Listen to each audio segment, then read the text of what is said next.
So let's no further ado. Unless should we do introductions? We haven't done that in a long time. Mike, stand up.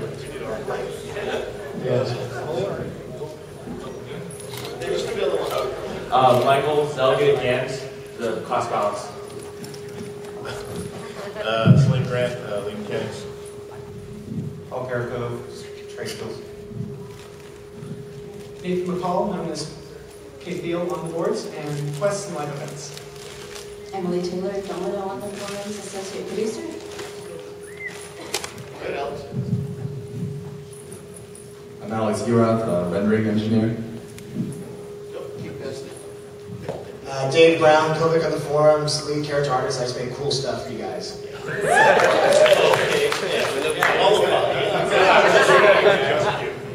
Only he gets to do cool things. Carlos Mora, ninja on the boards. Central Brothers. John Carricker, craftsman on the boards, I do content. I'm Greg Spence Rothgar on the forums, can't say my own name, lead programmer. Only then Cronin on the forums, I do quests, lore, sort of. Master of all things lore. And I'm lead person, so I'm jumper. So everybody knows that. Let's just move on. Question 1. What will be the 8th year vet reward? I actually couldn't hear the question. What will be the 8th year?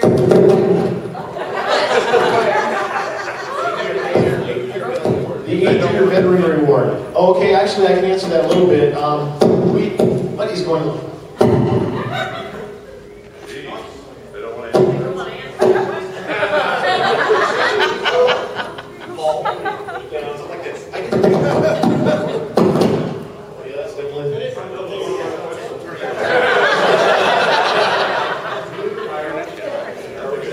Cool.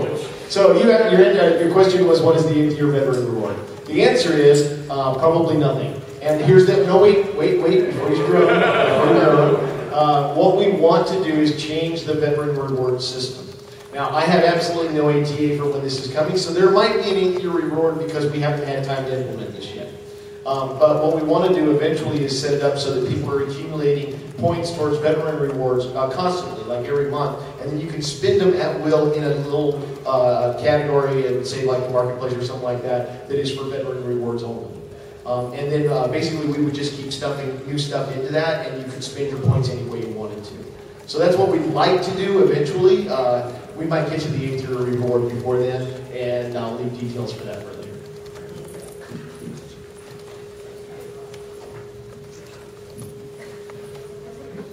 Want to make sure I can hear me. How much original lore is being transferred over from EQ into EQ2 for the beast lores? So I actually had to do quite a bit of research on beast lords. I actually found out some interesting stuff about beast lords that wasn't given to us in EQ1. So a lot of, almost the entirety of the lore is based on the stuff that came out of EQ1 and pre-time EQ1. And then some of it's been integrated into EQ2's lore using some of the stuff we already had, like the Stelach line from the Mystic Epic and that kind of stuff. So it is drawing heavily from EQ1. So I can cut you short and say, I'll see you Bashir? Yeah. Yes. What? No. Oh. Never say never.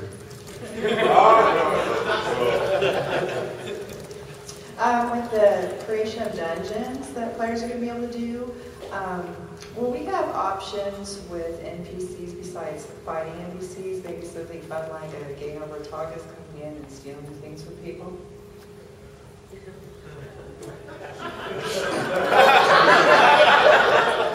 Not at launch. Assuming that the design your own dungeon feature is successful, as we hope it will be, and that you guys really, really like it, then the sky's the limit. We'll keep building on it. But at the beginning, we're keeping it simple because, boy, there's a lot to do just to make it work. And so we're working on that. So it's just straight fighting, everything? It is indeed straight fighting at the start. We'll get into more storytelling things and different kinds of gameplay and stuff like that after launch. But at the beginning, it's pretty much going from point A to point B and finishing the dungeon, which is a lot like, dungeons. So we'll do that first, and then we'll start adding more stuff to it afterwards. To avoid being dispatched, I promise I would ask this question. Nunchucks, where are they? Alright, come on. We've already answered the question about nunchucks. They're not going in. Sorry. Okay, this question is actually requested that I asked you guys of my guild leader, Astigia of Brimstone on Crushbone server. And so I wrote it down verbatim what he exactly said. So anything y'all say, I'll have to write down what you said. So he says, please give them a good commentary from me about risk versus reward in the new Drunder zones. By the time you have the gear to clear them, you don't need the gear that drops. It's an epic fail. Tell them to take some instance gear tunes inside Spired Rage or Strategist Stronghold and kill the Catechus, Ramen, and Tartar Sauce encounter. Then have them post the video on YouTube. Very specific. Points for specificity. Very nice.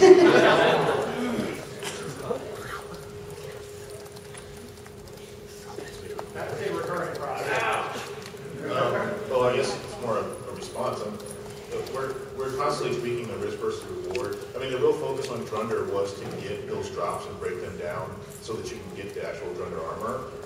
But we may have overshot the difficulty, and that's, I mean, Drunder has already been tweaked a few times since it went out, and if it needs to be tweaked again, then it will be tweaked for sure. So yeah, I can definitely understand the risk versus reward thing. It happened a lot throughout Bellius, and every time we discovered it and investigated, we made the changes, and there's no reason that would change. Okay, thank you.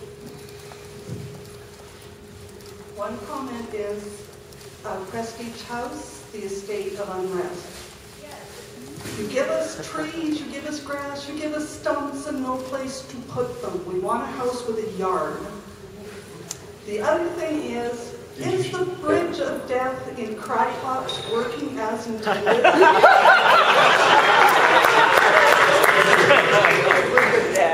Yeah, there's a, you may not be aware, there's a Prestige House coming up soon, which is a floating island that is bare. That's the first one. Yes, I know it's brand new.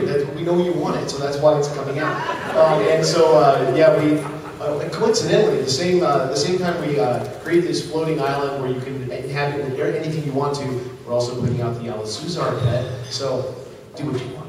But, yeah, it's coming. We know you want it. And the Bridge of Death? Bridge of Death? In Crytops. Kills one right like member every time. Last time it was a ranger, so it was okay. Two things. One, it's a bug and we'll fix it. Number two, always send your enemy first. You said that about Deer's Bridge, and it killed us right to the end. Hey, we did finally fix it though. Kind of. Just don't go there anymore. Just one question and one follow-up. In the game, what has a greater priority for you? The character archetypes that we play and develop, or the equipment? What's your priority? Who's like, who are you breaking it to? Just us in general? In general. Our priority is both. That's why we have a class specialist and an itemization person. We work together because as a whole, player power is defined by your abilities, your AAs, your class, and abilities, and your items. So it's all a priority. I'm not sure if I'm answering it right. If I'm not, please come. Well, my follow-up question is, what is your estimate of the percentage of influence that the racial traits page has on the character performance? It's not meant to have a whole lot of influence. I mean, you get the little bonuses here and there if you choose this race. It gets these particular attribute bonuses based on the class that you're playing. And a lot of that is derived from the lore of the race. So it's not meant to have a whole lot of impact. When we revamp it, hopefully we can get rid of this. Some things are kind of useless or obvious choices. But in general, it's not meant to be a game-breaking power increase. It's just kind of a subtle power increase. Thank you. This is a question about something I would like to be able to buy on Station Cash. I am a big fan of appearance pets. I love them. For my Conjurer, I have nothing really good to buy because I have a Mystic and a Defiler. The Mystic's got the little pink dragon, Defiler's got the little black dragon, and I'm not into the whole farm animals and creepy looking stuff. For my Conjurer or my Necro, I want some nice, like, cute, fluffy animals that I can turn that big elemental of death into, like something like a raccoon or a squirrel. Can we get a raccoon or a squirrel that I can have as a little appearance pet that's like that big and rolls around behind me and then we can do elemental detonation? I paid $20 for just for that one appearance item. I really, like, there's just so few cute, fuzzy animals that we can turn things into. You're saying you just want more pedomorph options? Yeah.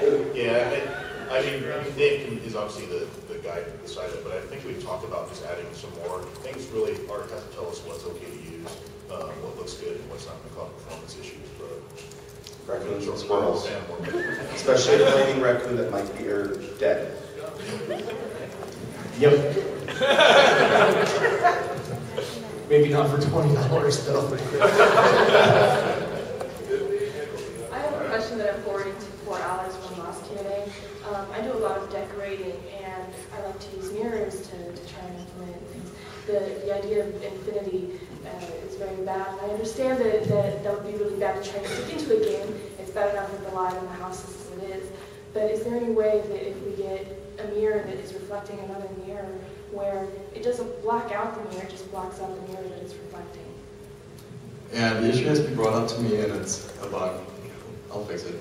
And then I have one other question. Is there any way that once we publish a dungeon, are we able to edit it ourselves, or do we have to send a petition for you guys to edit it? Oh, yeah. Yeah, you can pull a dungeon down after it's been published and re-edit it and then republish it. Yes, you can do that. But when you do that, you'll basically void the rankings that are there and you'll start over again. You'll keep your rewards, but that's okay though, because the votes will age out after 24 hours or so anyway. 24 hours is a temporary value. We'll figure out what's right. But the votes age out anyway, so you're not really losing much. It's just that it will reset after you change it, because if the ratings stayed the same after you changed it, you could change it drastically, and then the ratings wouldn't apply anymore. So that's why we zero them out and start over again. Hi. In relation to Legends and Lore and collectible items, is there a way that we can open a guild page for a guild bank and maybe see them as dark that we don't need them, the regular color lit up if we do need them, so we can move items through banks or our own backpacks quickly? I can get rid of that, don't need it, you know. Because it's horrible, you got to carry your tooltip over top and it lights up. Do I need it? No. Go to the next one. Wait, it lights up. Do I need it? Yes. Writing it down. It would just help facilitate the movement of junk. Oh, no, we understand. It's just, certainly we don't have it implemented now. I mean, Right. I don't want to make extra work. I know you guys have a lot to do. But Oh no, that's extra work.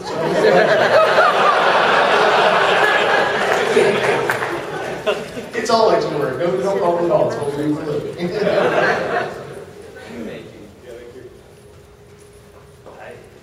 Seeing a lot of complaints about the EQ2 Players website. Oh, sweet Lord. Have you given any thought to maybe just opening up like an API to the community? Because there's a lot of people that have done really cool things, whether it's like adornments or AA tree builders and stuff like that. There's people that could go a long way with, you know, access to some of that information, and then you wouldn't even have to really maintain it. You mean it's being maintained?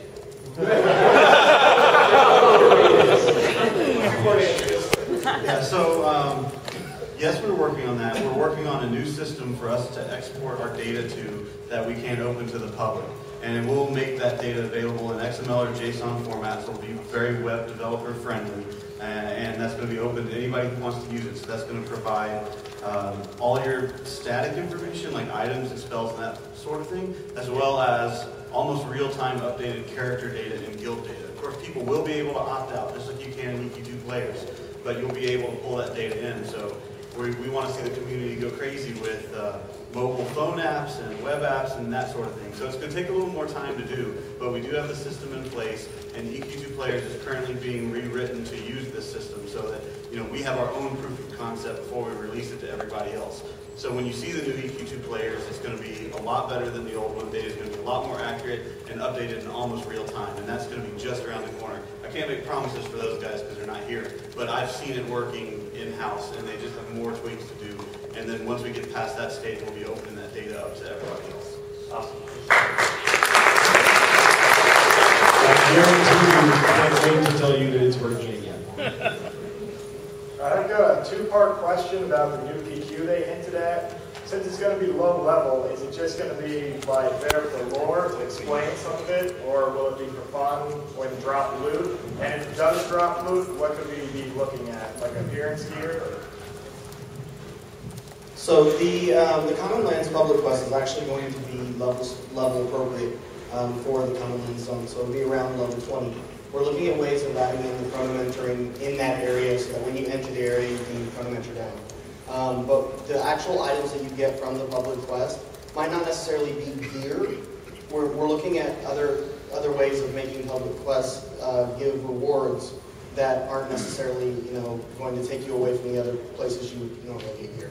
So some ideas we've tossed around is a token system maybe, but adornments that you can use at that level, stuff like that. All right. One of the coolest things from DC is the Styles tab. Would we be able to possibly get something like that? We really like that. It would be a lot of work. Yeah, we do really. In fact, if I was going to pick a feature out of DC, it would probably be that. Being able to keep everything you've ever picked up as an appearance item for later is very, very cool. But unfortunately, our infrastructure for code is just not really supporting that at all right now.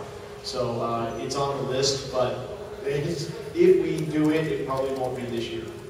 And then the other thing is, I know a bunch of my friends that play the game would love to see a progression-based server, like in EQ1. Would that be a possibility? I'm not going to let Greg answer this, because he loves that idea. I've been wanting to open a new server like that for years. It basically comes down to population and orphaning the server after it's been up for a while, and what we would do with a progression server. There's a lot of design we would have to do to basically figure out whether we can pull it off or not, and we haven't done any of it. But we do, yeah. I mean, clearly, when the lead programmer likes an idea, it's going to keep coming back. How many of you guys would play on a progression server if you opened one up? And how many of you think that you could get your friends to come back and play that have left the game? Oh, yeah. What is it? What's a progression server? The idea of the progression server is it would be a brand new server that you cannot transfer to, so you have to start fresh.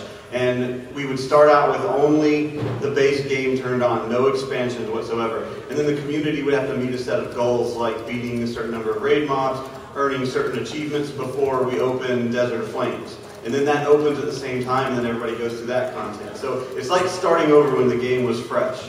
And that's the idea.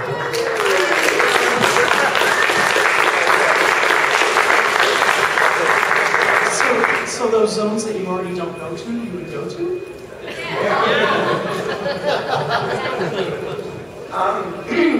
With the new public quest coming out, I wanted to mention a problem I see with the public quest that already exists, and that's that I don't know if this may be only Antonia Vale because of the way we work and how big we are, but people will go out of their way to find ways into GD1 and maybe GD2. So they'll have like 3 raid forces in GD1 and maybe a full raid force in GD2, and GD3 and the rest, no, you got 4 people standing there going, well, maybe we can do Storm Gorge sometime, but it's just not equitable. I don't know if you guys can fix that or not. Are you referring to how we're doing the one in Common Lands or the way it works in Greater by Grant? I'm asking if you guys can look into the fact that they can do that, where they can get like 3 raid forces in GD1. And so I'm asking about the rebellious ones.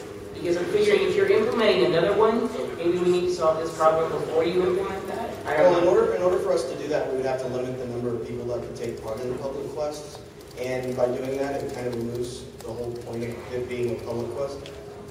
Yeah, they're just exceeding the number of people that can be in a zone, is what I'm saying, by sneaking in, you know, their group members.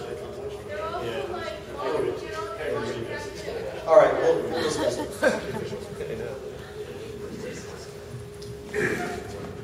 I had a quick question on a little bit ago we had like what was that, the Prestige or whatever, where it was the old EQ2 zones. It was like a weekend event or whatever. If there's any more of that, like some of the old EQ2 lore, maybe call it like something in the wall, like a vision or something, right? And it pops up, but on the design of the small zones, just like when I zoned into Guck, I was hoping that it started like from the safe hall up or something, you know, just EQ2 graphics, just that one little part. I mean, I know it had a little bit like the executioner room, but any more of that kind of stuff is... Yeah, we would have loved to have done more of that, but honestly, what happened was about a week before EQ had its anniversary, we said, hey, wouldn't it be cool if we also participated in their celebration? So the reason why those zones were only reminiscent of stuff from EQ instead of being dead on is because the art team didn't have a chance at all. So we used what we had that was there and then tried to capture the spirit of it as we went along. But yeah, if we did it again, it sure would be fun to be back. It would be cool. I mean, I wanted to go through guns like that too. I don't know who was responsible for it, but I would like to thank whoever gave us a little while ago the in-game appearance change window and the ability to individually change all of our illusions. I use the hell out of that, and it's great. Every now and then, though, I wouldn't mind using the original, the character select screen version, because I get a postage stamp window to see my character's face, and the in-game one, I can fill the screen with my face when I log out, like when you make a new character. So would it be possible to have both of those options available with a shave and a haircut in your inventory? So just have a larger interface or full screen for the in-game shaving cut? Well, yeah, if we could do a larger interface too, that would work too, but... Yeah, we can take a look at that. Maybe the ability to maximize it or something to make the images bigger. Sure.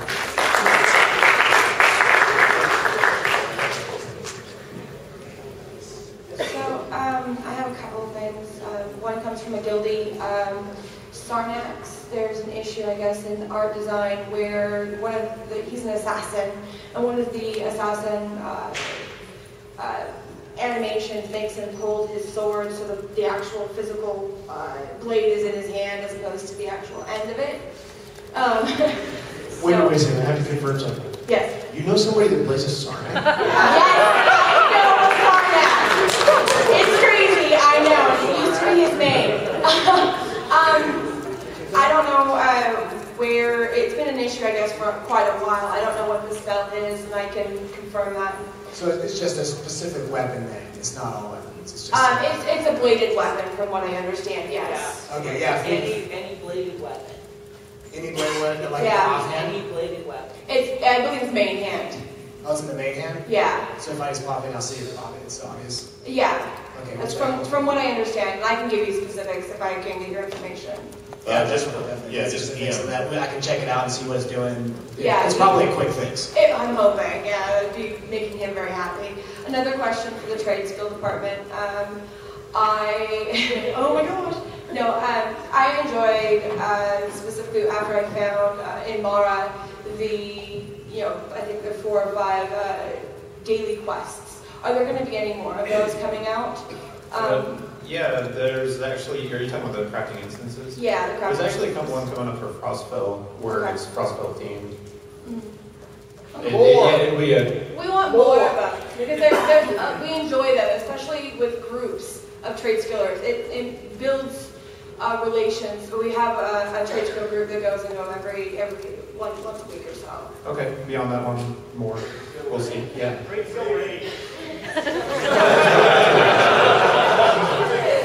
The Frostwell one that Paul is building is pretty darn cool.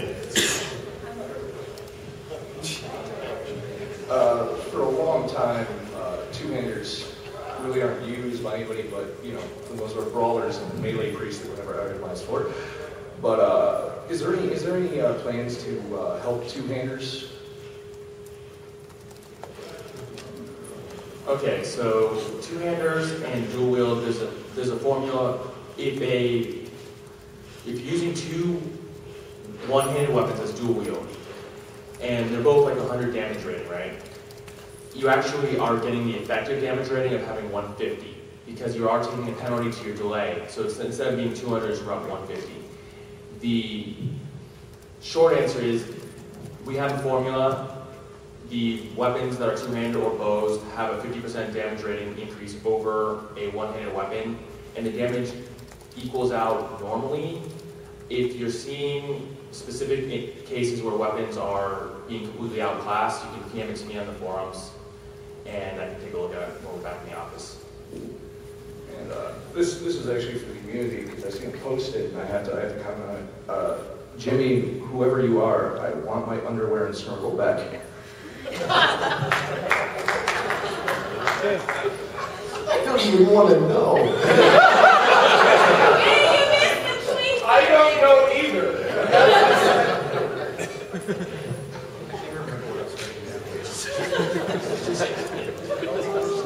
Since launch, the EQ2 community has been told that we will not be getting any more classes. With the addition of the Beast Lord, has it opened a can of additional classes beyond it? Really, I don't want to say never, because people said never about the Beast Lord, and guess what? But the Beast Lord is the only EQ1 class that doesn't exist, at least namesake-wise, in EQ2. So I think we're all comfortable with putting that in. Getting beyond 25 classes, and getting on 12 classes is crazy. I couldn't say. I mean, right now, I wouldn't get your hopes up for it, at least not in the near future, since you're about to get one. But you never know. Someone with a cool idea, let's do it. Beast Lords are kind of a perfect storm, as in that, of course, you guys wanted it, and it doesn't really hurt to add a 25th class, but we also had some gameplay mechanics that we wanted to try out and do some different stuff with, and that's why we're doing it. So we don't really have any plans for any other classes. Well, we were discussing the hairdresser class, remember? That's true. I have to do with the hair. Wouldn't that be great, Seal? Yeah. Yeah, well, okay, the internal joke was that we were going to come here and not have announced the class yet and put up a slide that said, hairdresser! But, just two questions. First one being, I think it was brought up before about the raid invites not working if they're in a different zone. You can't quickly invite people. Is that being looked at? Is it a bug? I have that one written down already. Raid invite's not working in another zone, right? Yeah. Yeah, we'll take a look at that. And then, is there a possibility of adding a feature where you can move people within your own group to get like a certain class and a certain slot in the group? I'm not quite sure I understand. I'm asking that one for my healers, basically because in a raid, within a group, not within a raid? Yeah. Somebody put the tank in the first spot for the healers to hit F2. So they're always F2.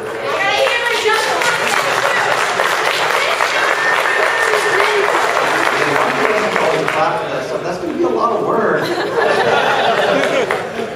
Yeah, so like we can probably do something like that. It definitely is not as easy as you might think, but we'll write that down. And just to add on to that pile of work, I'm sorry to do it, but with the people going like that, I love that you brought it back where they get put back into the raid right away, but is there a way to make it so it remembers what group they were in? It's worse than losing a healer or something in a group and he ends up and you get a 3-healer group somewhere else. Yeah, we have some ideas about how to make that system a little bit better. We just haven't gotten around to it yet. We want to change to that so that it's a little bit easier for you to manage whether or not you're allowing them to come back after they drop and all that. So we have some ideas, and it would do what you were talking about. It would reserve the exact slot. Awesome, thank you. A couple things. First of all, would there be some way to add to the list of keyboard commands where you can target people in a raid in other groups? I know you can do it as a macro, but then you clog up 18 hotbar slots with all that. But if you bind control whatever to person 3 in group 2, and just add that to the list of. Yeah, we could consider doing that. Yeah, like making the key bindings there, not defaulting them anything, but if you want to use them so that, Control, Shift, Alt, F, Q, Z, everyone select the 23rd guy. Yeah, we're going to use Control F1 for group 2 and then Alt F1 or something like that for. All right, we'll take a look at it. Yeah, might have to on the floor there, but and then in the T3 guild halls, particularly in that room up on the roof, we've got the room decorated. The door there is just you walk up to it and it's just black. There's no door and you can't see into the room. And is that intended, or is that something like the mirror question earlier? Or why is that like that? And that is fixed where it's actually a door. You see a door rather than nothing. That's something, we'll have our environment guy look at if that sounds like a poorly issue from our yard. So, we'll write it down and have our environment team. Yeah, I've also noticed down some of the other doors in the guild hall. And then finally, are there any plans to get the iPhone app to actually work? Oh, the AFK one. Yeah. I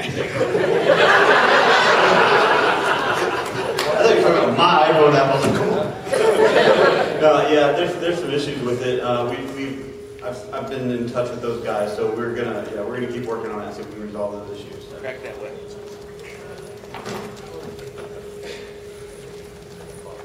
Can we get an option added in the marketplace when you're shopping for collections to exclude the ones that you already have?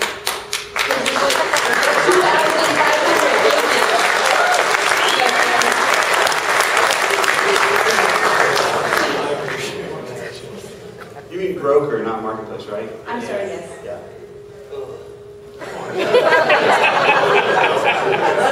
Write it down.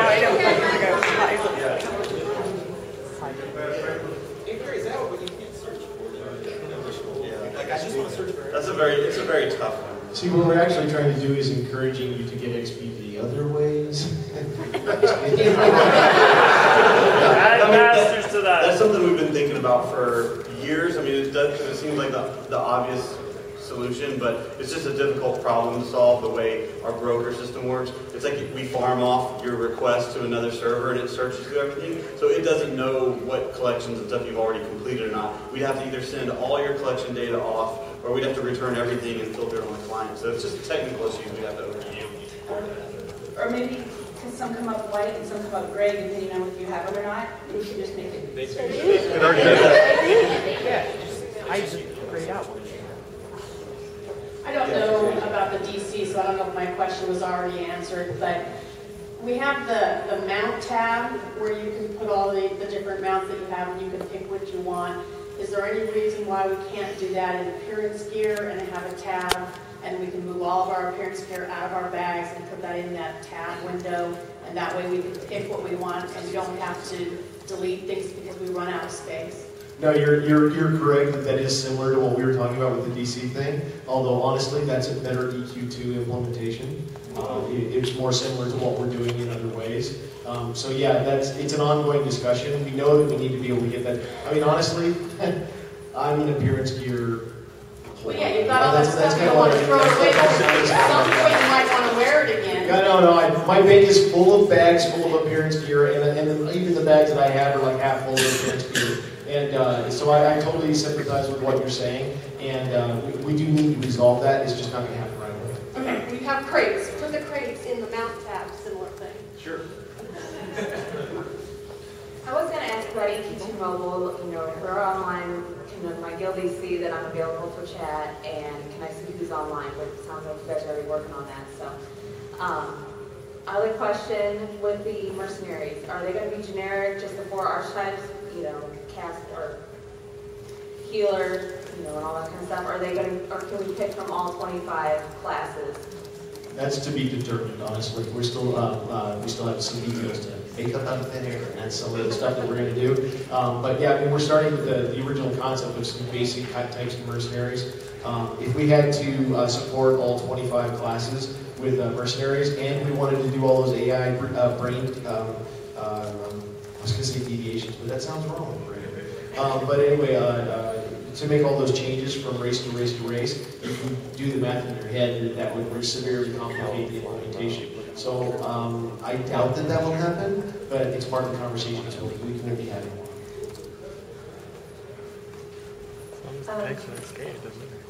the Dragon Race ever going to be a part of EverQuest II?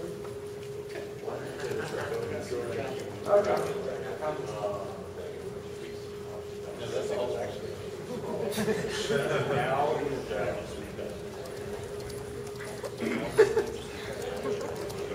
There's no plan currently. We have a lot of dragon stuff to do when we get to the other half of villains. But yeah, there's no plans currently. I've got an issue with the greedy little rat who's the broker in the area. When you go to search for appearance items, because I'm an appearance junkie too, you put in chest and you have 6 million pages of adornments. Can adornments maybe get their own search that doesn't go under chest, legs, everything? Yeah. Oh, I see. I mean, it takes forever to sort through them. Yeah, that sounds like a bug. It shouldn't be happening. I mean, so well, they're considered handcrafted. So like if you're looking for like one of those level 2 tunics that looks really cute because it's bright pink, and you put in chest, you get every adornment that'll go on chest. Can you also add item type to that and choose like armor? Yeah, but if you don't know, like if you want to look at all tunics, for instance, you're still going to get. You have to choose cloth or leather or chain. Right. So you may have to do 6. Yeah. I see. So I don't think all armor option would be perfect. Yeah, maybe that's the solution, because I don't think we'd want to take them. You want to be able to search for adornments by location as well, so we wouldn't want to take those out. So maybe what we need is an all armor. It uses Boolean, just put negative adornment into your search. Don't remove anything with the word. Oh, really? That's really cool. I did not know that. That might work if they have adornment in the name. Yeah, so he mentioned, and I forgot about that change too. We changed broker searching a few years ago so that it doesn't matter what order you put your keywords in, and you can put minus in front of a word, and it'll exclude that from the name. So try that and see if that works. EQ2 is chock full of undocumented features. I put that feature in, and I forgot. Can you still put it in all armor search feature? Because that would be awesome. If he lets me. You got a clapboard. So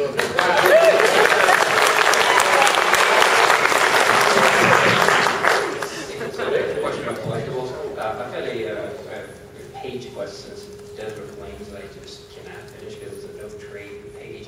Is there any way we can get those deleteable? I know you don't really want to, but I've had 6 seconds staring at them. No, he's talking about, like, you're saying delete the entire collection out of your collection thing, not the item itself. Just make it an option.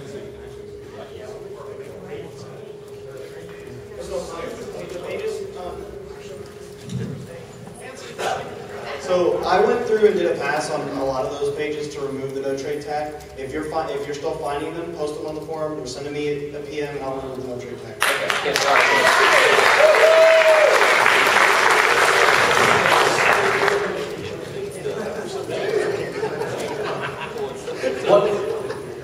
One of the issues with two-handed weapons or staves or anything else is instead of using a wand and a book or a mace and a symbol, you're losing out on an adornment slot. Would it be possible to make two-handed weapons have twice the amount of adornment slots to make them more viable, to make them a better option? We actually just did that with 61. All the two-handers that drop in 61 have 4 adornment slots, and as part of re-itemization, double adornment slots will be on two-handers.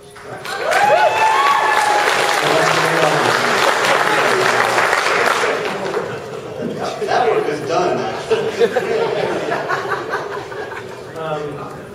Mine's pretty simple. Whenever on the Conjurer and the Necromancer class, every time you go up a tier, you lose the ability to really use that illusion form or that particular look.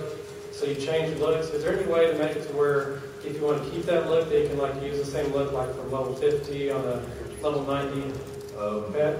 We, in the mechanics panel, we addressed this, and we're going to look into a way for you to, we just have to figure out a smart way for you to be able to choose those things instead of requiring you to use macros or whatever. But yeah, we'll definitely do it. Okay. Hey, I have a couple quick ones. One is for my guild leader. Is it possible to make it so that the raid leader can just reset everybody's zones so that he isn't waiting for 10 minutes going, reset please, reset please.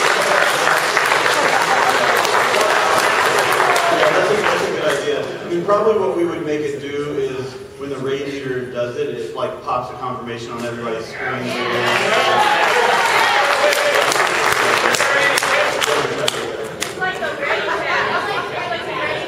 Yeah, like a ready check. Reset one. Yeah, cool. All right. And group leaders too. My other question is, I cannot remember the name of this item. It was from a Heritage Quest in TSO, I believe. It was blue, and only mages could wear it. And it drove me absolutely insane because it's really pretty, and I don't care that only we can wear the hat. There are two pieces. We can wear the hat, but we can't wear the rest of it. Only mages can wear the rest of it. And so, you know, I'd like to have it just for appearance. I mean, I would never wear it for armor, but I can't wear it. Only mages can. The shiny metallic robe? What? That's it. Robe with the underfoot.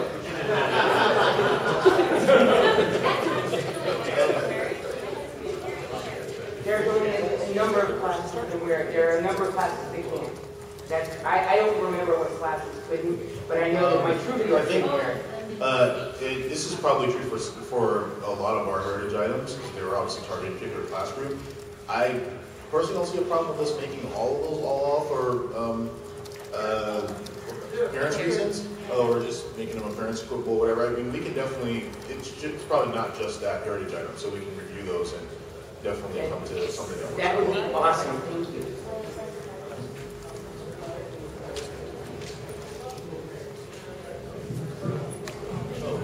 Somebody else? Sorry.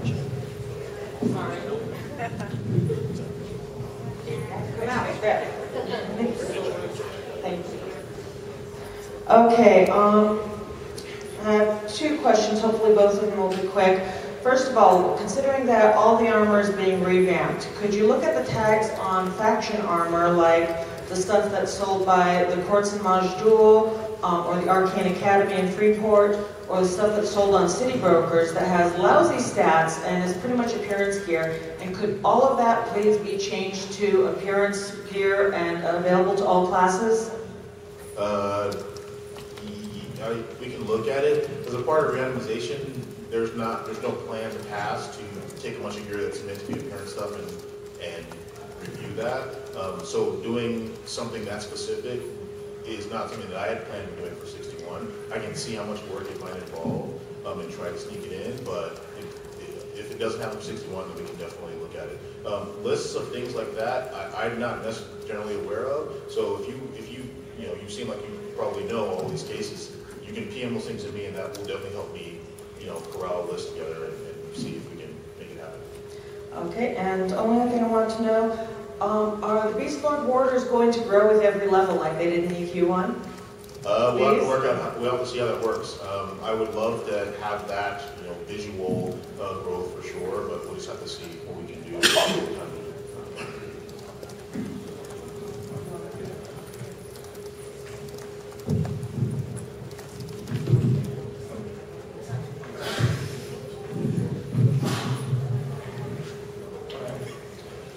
This question is directed towards Smoke Jumper.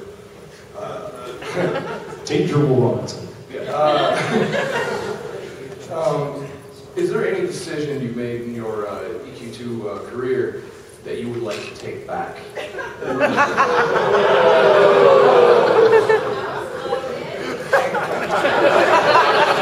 I'd like to go back in time and have that reporter not ask me that question at last E3, the E3 before last. Other than that, no. That was the one where we were unable to talk about EQ2X before we were able to announce it, and they grilled me about free-to-play at the show. And that caused me no end of grief for a while. But honestly, yeah, no, we haven't made a lot of really stupid decisions over the last year and a half. And honestly, I think that the game has gotten a lot better in a lot of different ways, and I think you're seeing it takes a while to a game like this is like a really big ship with a very little motor, and it takes a long time to turn it and change direction. And what you're starting to see now with the GU61 and beyond are the things that we've been planning for the last 6 or 7 months. So there's a lot of work that goes into these things, and I think that the long-term planning for this game is way better than it used to be. We're doing a lot less knee-jerk and a lot more long-range planning and looking at overall vision and trying to make a real difference.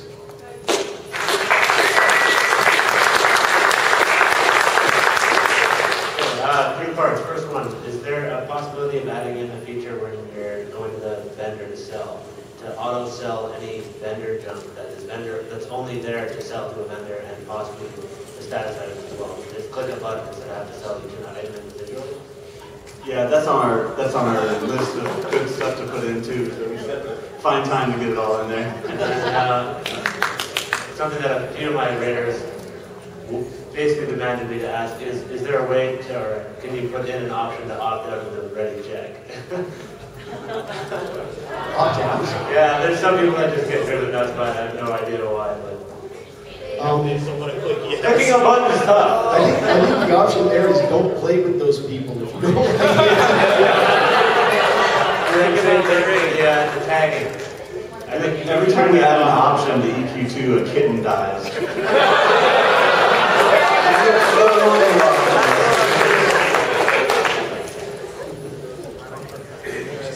Could we please cast group heals across group on rates?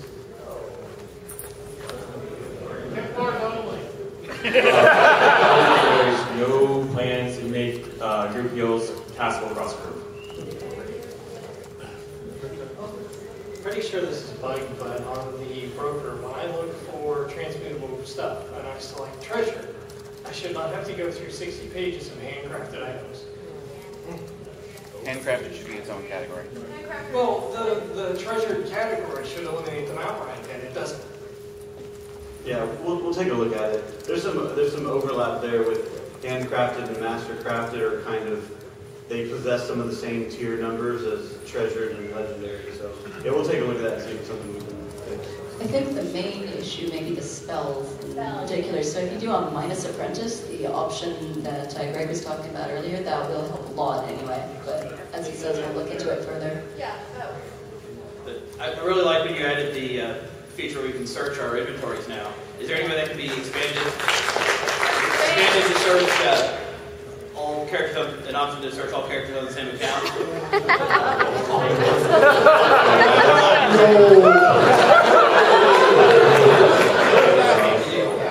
Yeah, that would be really hard to do because that would require a pretty extensive DB query. So yeah. Well, how about search your bank like that? It includes your bank. It includes the bank, your inventory, your house vault, all those places. That's awesome. How about searching the collection window? You can type in part of the name of the collection or type of collection. It'll bring up just those rather than just every collection on the list. So a filter for the collection window? Yeah, the filter on there. And then finally up to date. With all, now that we've gotten all these illusion items and pet items and stuff, we either make them scribable or have a tab form like mounts and currency where we can put them in there rather than have a whole bag of nothing but illusions and pets that are just clogging up our inventory space. Yeah. The whole inventory clutter thing is an ongoing thing that we've been chipping away at. You've seen us make progress over the last year, and every time we have a little bit of time, that's something that Greg always likes to attack. I'm not trying to put words in your mouth, but it's really the one that usually brings it up. So yeah, it's something that we will continue to peck away at, but it's going to be here and there as we go forward. And since we can now buy new character slots on the marketplace, we also bought. Could you consider adding new bank slots? So I would buy those. If we buy more bank slots, more storage. Discussion a lot of times. Yeah, it's always a big discussion. We can talk about it, but anytime we increase space, we have to really consider all the options there about performance and that sort of thing. I think people would buy that. That's always a tempting argument. Well, I've noticed over the last year, you've been giving us some really, really amazing racial armor. I mean, every time I see an ogre and all that spiky stuff, I just want to climb him. Will Sarah ever be getting their own racial armor? And will you be making male and female versions of all the different armors? We will continue to do heritage armor sets. It's just something that we really like. And so that's going to keep going. I think the air dye had a male and female.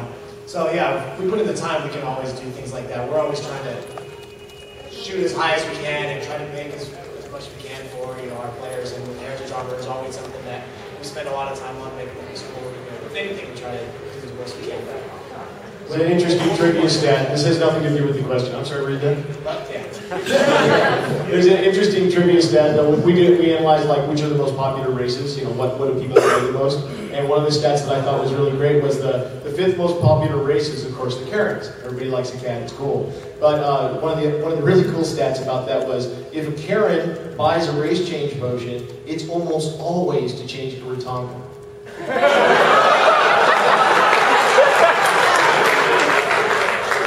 Cool. Spread it around. Okay, this is first the very simple question.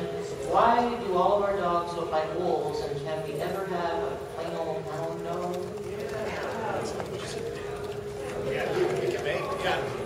You want a Chihuahua? I'm going to say that. I knew it. We can make other dogs, just put it in the schedule. I mean, we can always check to see what animation sets we have, and who knows, maybe we could scan a new model onto existing, or if we don't have anything like that, we'd have to add to our animation schedule. But as far as making new stuff, we're getting to the point we can make just about anything. So it's all just implementing it and putting it in. So Okay, the possibilities there, it's just finding the time. Now the question for my guildmate, which I promised I would ask, even though I have no idea what it means. There is some shard coin thing that used to drop, and it would go into your money slot immediately. I think it's from the Great Divide. And now for some reason it goes directly to his inventory. It's some sort of crystal shard or something.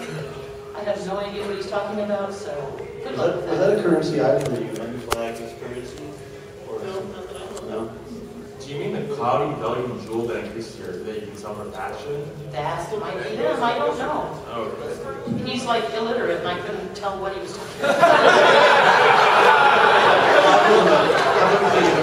On the forums with the information. As a free blood, I have 2 appearances, a regular and a demon appearance. I had them radically different, the hair color was different, the eyes were different. Now, everything's reverted back to the same color as my regular appearance. Using a shave and a haircut doesn't change it. It shows it in the mirror, in the window that it's changing, and I hit apply, and it doesn't change it at all. Is that a bug, or is that a feature intended for the new hair cutting? No, it's a bug. Okay. I just thought maybe it was... It shouldn't be happening. I run a free blood also. My shadow that's a free blood. I think we fixed that. I think it's just not live yet. I know Brian worked. Yeah, we did work on it. It should be fixed anytime. I have an option or a suggestion that might be helping us out for the appearance gear and everything. Is there any way to make the appearance tab in our character window where it is neither class-specific, race-specific, or level-specific? That way, I mean, if I want to put like a kite shield on my monk or on my Templar, it would be, just for appearances, it would be cool. But even now, I still can't do that. We talked about making appearance slots ignore some of the flags on items. That would definitely resolve the earlier thing about going to a flag of appearance stuff to be appearance, but I mean, it's something we have to look at and see if there's any repercussions for it.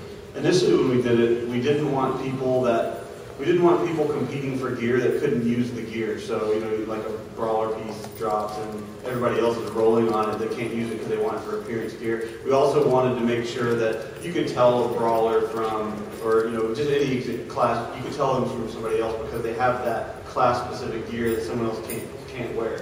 So, I mean, unless we wanted to go back and change that. That was the reason why it was initially done.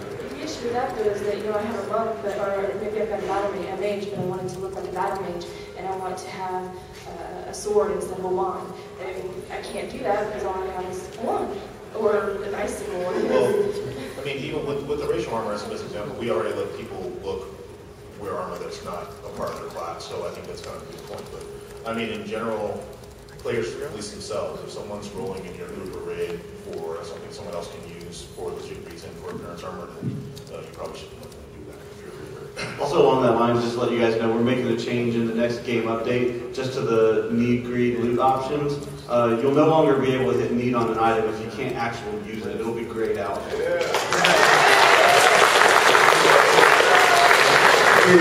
end of the line is the end of the line. We have to start wrapping down. This one is 2 questions that are burning in my guild for things that we would really like to see. The first one, we have two pairs that play together a lot. One is a gnome and an ogre, and this gnome is a little wizard. It would be great if the ogre could put on a backpack that the gnome could ride in, and Myra Tonga would like to ride my Shadow Knight partner. And we just have a little ride on the back. We lose control of our character for a little bit, but we can blast from there, and that would just be the coolest thing ever. No, that's totally awesome, but it's still not going to happen.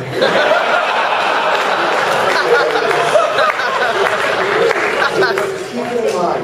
Once again, we'll pay for that. We will. Hell, I'd pay for that. Maybe they would come out with an ogre mount or something like that. Didn't we like show an animation last year where the ogre wore the gnome as like boots? And was like walking on us? We did that, right?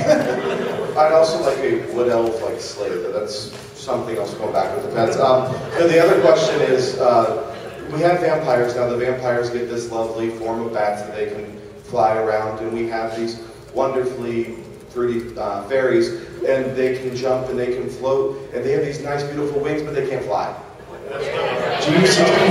Oh, okay.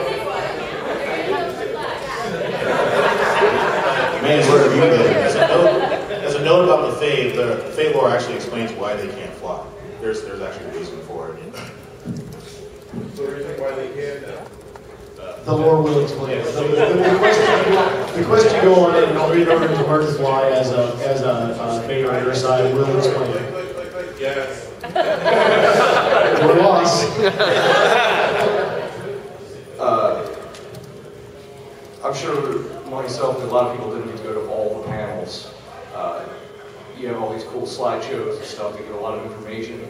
Are those going to be posted on the website or somewhere we might have access to them? EQ2 man right here. It's a good idea. We don't have any plans yet, but well, yeah, we don't need to. In fact, I looked at EQ Wire this morning and I was like, holy crap, everything I said is on there.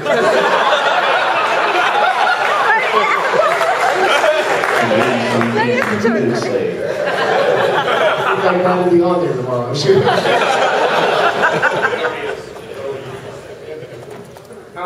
On the broker window, you can look at all the rares over here on the side, and it's really nice. Can we put tier 9 on there just for, so we can not have to type it in every single time? Is that a custom UI? Is that using like Profit's broker window? No. I'm not sure where we list the rares in the broker window. Yeah, I think it's Profit's. I don't have Profit anymore. Oh, okay. So I don't know. Maybe I do accidentally. Send me, PM me like a screenshot of your broker window or something that we can talk about. I think maybe I do have it. I think it's Profit. It's not Profit, but it's not a different one. Okay. You're saying it's non-profit?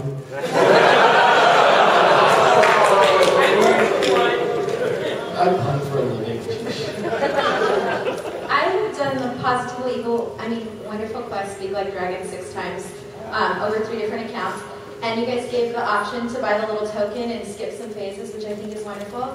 However, I have it on one server, and I really, really want it on my other server so that my guild will leave me alone about getting my unmet, and I really don't want to do that quest again. How can I get it on the other server? I've done it, I've done it. That is the most fun quest in the game. I can't believe you don't want to do it over more.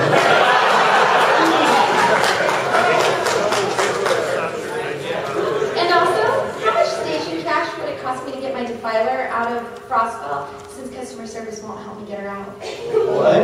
I would pay station cash at this point. They should help trapped. you. No, you shouldn't have to do that. 4 phone calls, 12 positions. She's still there, and I've watched customer service. Come find me after this, and I'll show you how to contact me. We'll make sure we get you taken care of. Thank you very much. Sorry that happened, by the way. Two more. Expanding on what was said about the heals raid-wide, instead of like a raid-wide group heal, maybe there would be like a proximity heal castable by the priest, like Inquisition, except, able to crit and hit up to 8 players nearby. Any new mechanics like that, we'd have to evaluate and obviously balance that out. I mean, that sounds like a whole new heal type, similar to Mystic Rest. But I think the question earlier was being able to target other groups for group heals. And like Mike said, it's not something that we plan on doing in the future. Last question of 2011. No pressure. All right, it better not be about nunchucks. No pressure. All right, this is about the creating your own dungeon. I'm not sure if this was asked or not, but will we eventually be able to allow our own player characters to run through the dungeons that are created? It's not currently planned, but like I've said before, if the dungeon, if it takes off as a feature that everybody loves, then we'll be receiving tons of feedback about it. And the feedback that's the most prevalent are the kinds of things that we would chase. So if that's something that's strongly desired after people play it for a while, then we'll look into it. Well, the second question, kind of same on the same vein, a little lesser, but are we going to be able to make our own raids? Make your own raids. Raids. It's going to be they're going to be 6-man only to start at least. To start, yeah. But like down the road, maybe.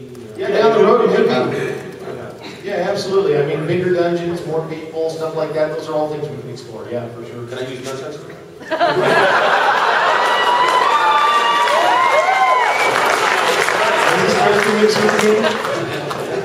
Anyway, thank you very much. We really appreciate you being here. Love you all. Thanks.